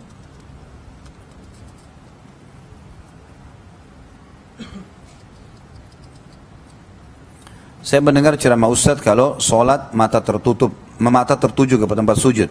Apabila memejamkan mata itu, mata lebih fokus, apakah diperbolehkan? Ini kan ada hadis Nabi SAW ya, ada hadis yang sahih, yang dihasankan oleh para ulama hadis yang berbunyi, Allah akan terus memandang wajah seorang hamba yang membuka atau menatap ke tempat sujudnya. Memang Nabi SAW perintahkan untuk melihat tempat sujud. Makanya saya memang pernah bilang jangan tutup mata. Itu waswas syaitan yang menganggap kita lebih khusyuk. Karena sunnah Nabi bertolak belakang dengan itu. Sunnah Nabi disuruh buka mata. Coba sekarang sholat, kalau mau lebih khusyuk, buka matanya, lihat ke tempat sujud. Jangan pindahkan dari tempat sujud. Kemudian kalaupun sholat sir, sholat ngecilin suara kayak duhur sama asar, tetap ada suara tapi kita yang dengar sendiri. Sehingga mulut mengucapkan, telinga bisa mendengar, mata kita terbuka untuk melihat. Insya Allah akan khusyuk. Dan saya sudah bilang kan di ceramah itu, kalau seandainya matanya tutup, suaranya hilang, sudah gitu senyap lagi ya, redup, nggak ada lampu, tidur.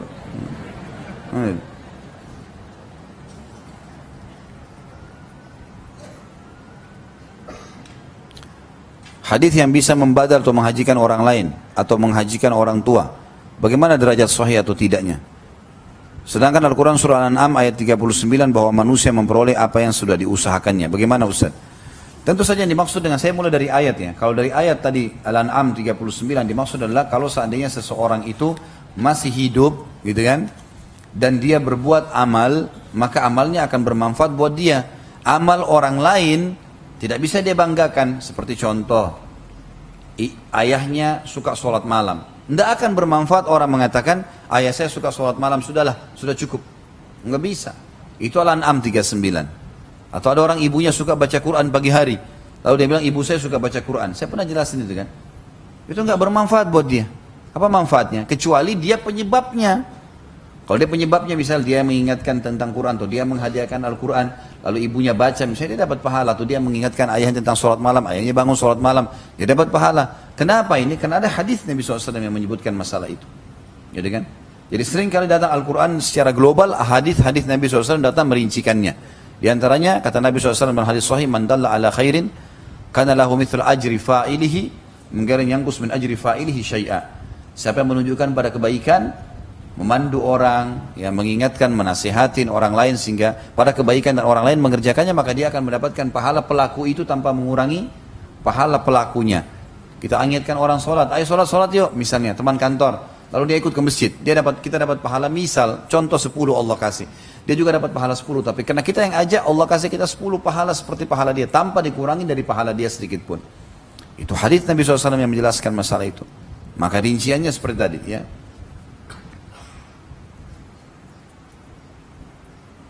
Apakah semua amalan-amalan atau amalia Rasul SAW mesti harus dituruti dan dijalankan seperti mengawali sesuatu dengan kanan, makan dengan nampan, pakai baju gamis, wangi-wangian, bersiwak dan seterusnya?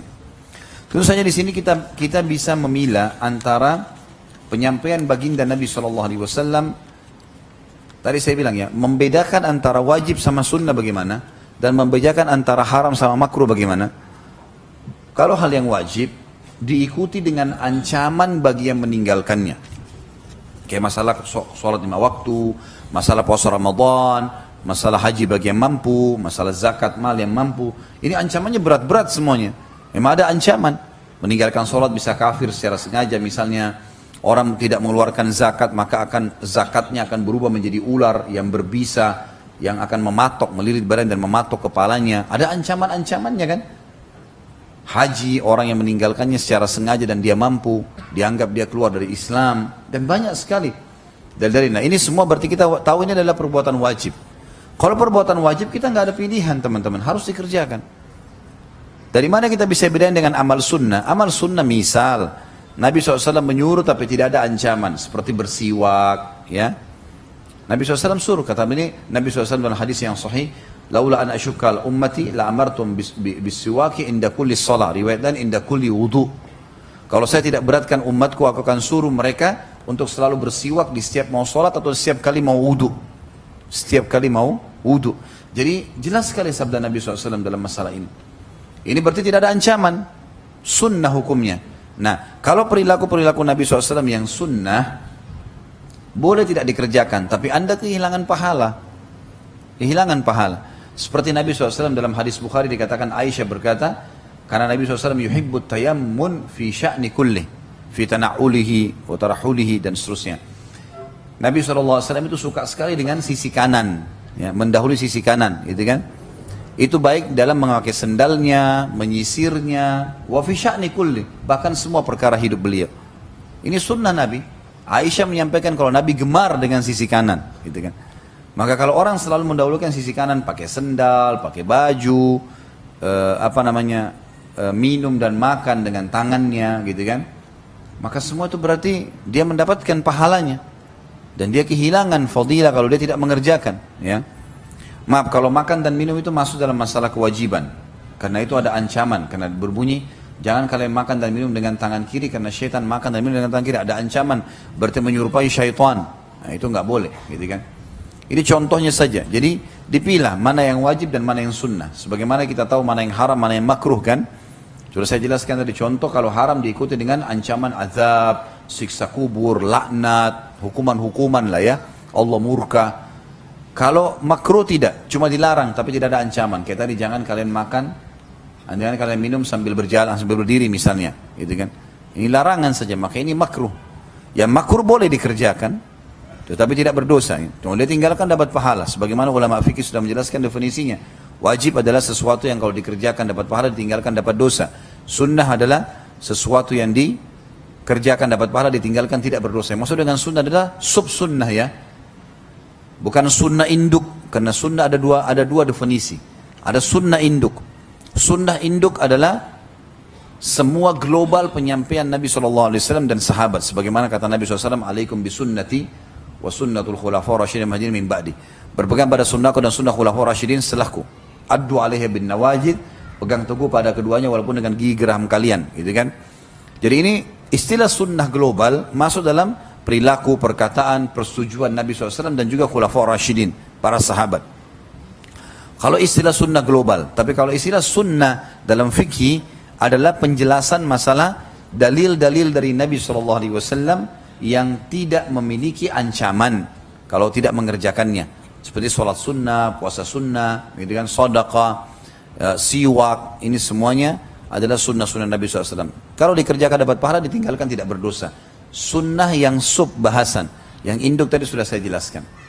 Kemudian ada yang haram, sesuatu yang kalau dikerjakan dapat dosa, ditinggalkan dapat pahala.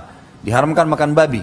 Kalau kita punya kesempatan melakukannya lalu kita tinggalkan dapat pahala, gitu kan? Kalau kita kerjakan dapat dosa. Khamar juga begitu, zina juga begitu, riba juga begitu dan seterusnya.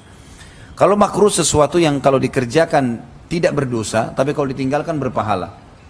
Kita punya kesempatan minum, bisa duduk, bisa berdiri, tapi kita duduk karena sunnah Nabi SAW, maka dapat pahala. Tapi kalau kita tetap minum berdiri, enggak dapat dosa karena dia makruh, cuma dia kehilangan pahala. Dan akhirnya mubah yang terakhir adalah sesuatu yang kalau dikerjakan tidak masalah, tidak dapat pahala, dan juga kalau ditinggalkan juga tidak dapat dosa. Seperti misalnya orang tidur, ya, itu mubah-mubah saja. Memilih warna baju mubah, warna kopiah, ya, selama tidak ada pelanggaran agama maka hukumnya mubah.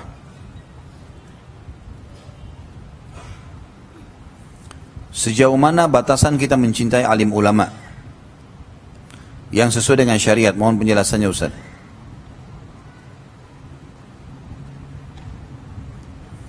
Mohon doanya supaya nanti saya punya anak, insya Allah. Mudah-mudahan Allah kasih ya. Tapi jangan bilang anak seperti Ustaz. Tidak usah seperti saya. Berdoa supaya seperti Abu Bakar, Umar, Uthman, Ali, sahabat mulia. Khalid Basalamah siapa gitu. Berdoa untuk seperti orang-orang alim dulu. Imam Syafi'i, Imam Ahmad, itu bukan saya teman-teman sekalian. Saya penuntut ilmu biasa. Jadi jangan berlebihan dalam masalah itu. Kalau masalah sebatas mana batasannya mencintai, selama itu adalah hal yang tidak gulu. Gulu itu berlebih-lebihan. Kata Nabi SAW, hati-hati kalian dengan gulu.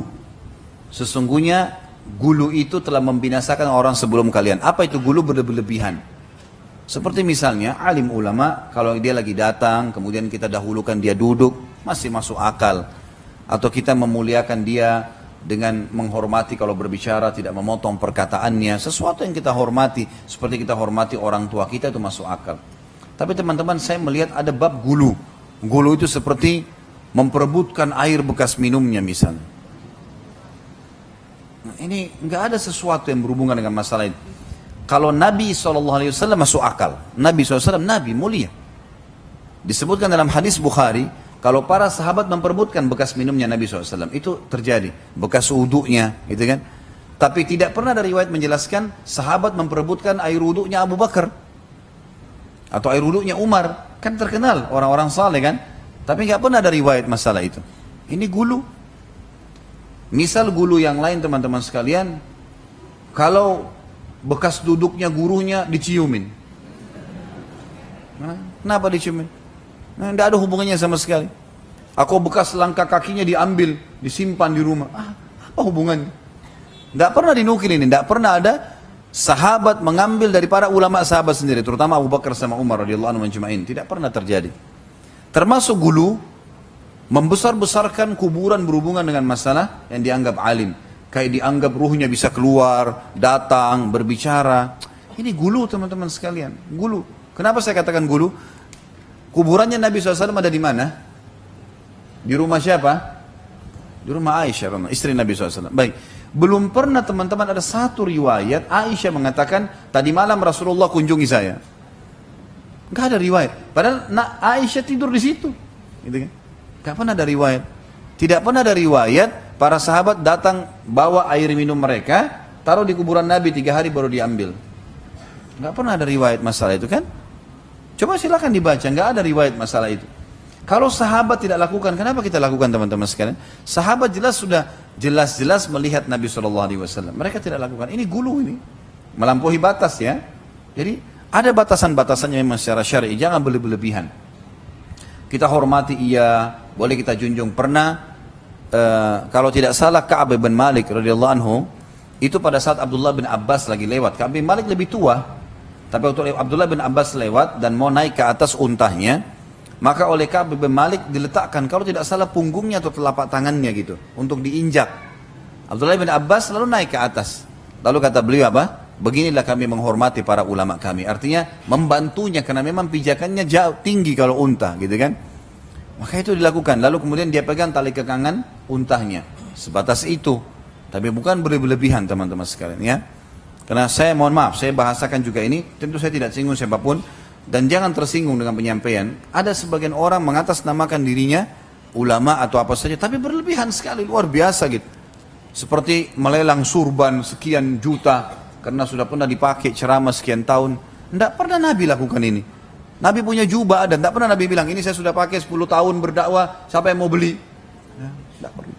Sama sekali gitu. Waktu Nabi SAW meninggal teman-teman, tidak pernah ada sahabat yang minta pancinya Nabi secara khusus atau gelasnya Nabi. Nggak pernah loh.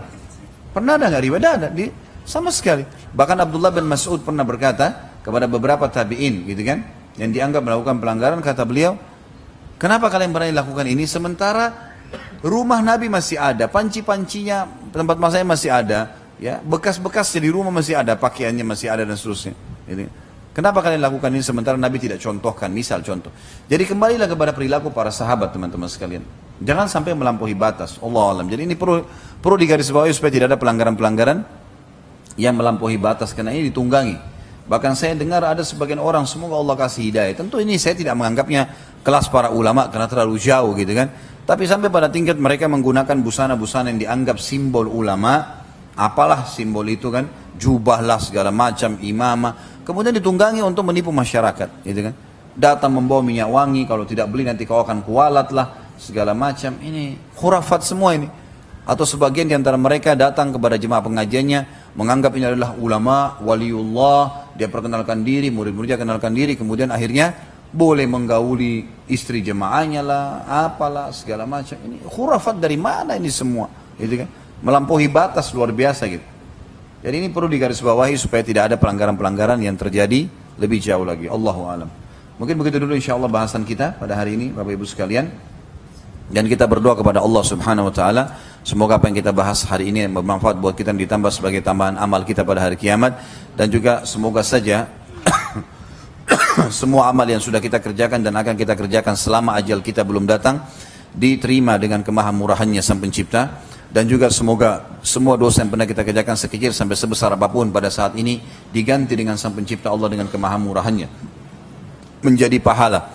Dan kita mendoakan agar seluruh wilayah di Indonesia, terutama Jakarta secara khusus, diberikan pemimpin yang muslim, yang kembali kepada Al-Quran dan Sunnah, taat kepada Allah, Dan juga semoga Allah berikan hidayah Bapak Presiden dan seluruh jajaran pemerintahan kita untuk kembali kepada Islam, Al-Quran dan Sunnah. Dan semoga Allah menjaga NKRI ini dalam keamanan, kemakmuran, ketentraman, keimanannya.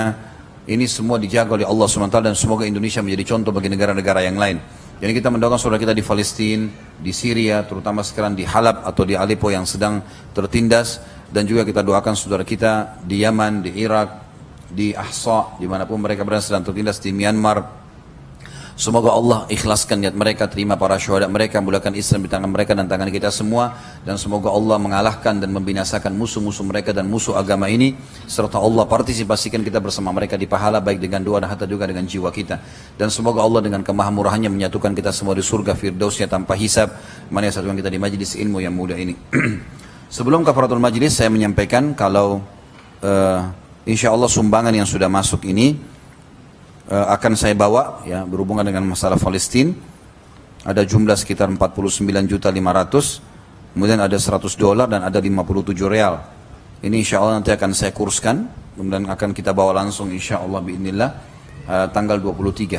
Dan bagi Bapak Ibu yang masih berpikir untuk mengikuti program-program sosial, tentu bisa menghubungi teman-teman panitia yang sudah saya sampaikan.